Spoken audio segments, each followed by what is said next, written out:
నమస్తే అండి. చెప్పమ్మా. మీ పేరు? నా పేరు సోమయ్య. ఎక్కడ ఉంటారు మీరు? నేను హెచ్ఎఫ్ నగర్ బోరబండ. ఓకే. మీ ఎమ్మెల్యే ఎవరండి?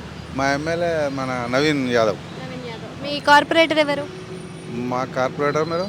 మా కార్పొరేటర్ కాదు, మాది ఇది వస్తుంది మాకు బస్తీ లీడర్. Okay okay. అయితే ఇప్పుడు జిహెచ్ఎంసీ ఎలక్షన్స్ వస్తున్నాయి కదా, మీ ఏరియాలో డెవలప్మెంట్ ఎట్లా అవుతుంది? పర్వాలేదు మేడం, ఇప్పుడు చేస్తున్నారు, పర్వాలేదు. మంచిగా చేస్తున్నారు నవీన్ యాదవ్. మనం వచ్చిండు, రోడ్డు కూడా వేపిస్తున్నారు.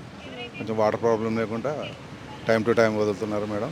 ప్రస్తుతం ప్రాబ్లం అయితే ఏం లేదు. అంటే ఇప్పుడు జిహెచ్ఎంసీ అనగానే మనకు గుర్తుకొచ్చేది చాలా వరకు మున్సిపల్ సమస్యలు, కానీ ముఖ్యంగా డ్రైనేజ్ సమస్యలు, మురికి నీళ్ళు, రోడ్లు, వాటర్ సమస్యలు. మీకు ఏ సమస్యలు ఉన్నాయి ఇందులో? మాకు అదే డ్రైనేజ్ క్లీనింగ్ చేస్తున్నారు మేడం, డైలీ చేపిస్తున్నారు. టైం టు టైం వాటర్ వస్తున్నాయా మీకు? వస్తున్నాయి మేడం, వస్తున్నాయి. ఎంతసేపు ఇస్తున్నారు వాటర్? 1 అవర్ ఇస్తున్నారు. ఎప్పుడెప్పుడు వస్తున్నాయి?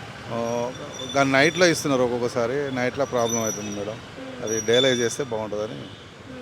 ఇంకేమైనా సమస్యలు ఉన్నాయండి మీకు? మాకు ప్రస్తుతం సమస్యలు ఏం లేవు మేడం. ఇప్పుడు జిహెచ్ఎంసీ ఎలక్షన్స్లో ఏ పార్టీ వస్తుంది అంటారు? BRS, BJP, Congress? కాంగ్రెసే వస్తుంది అనుకుంటున్నాను.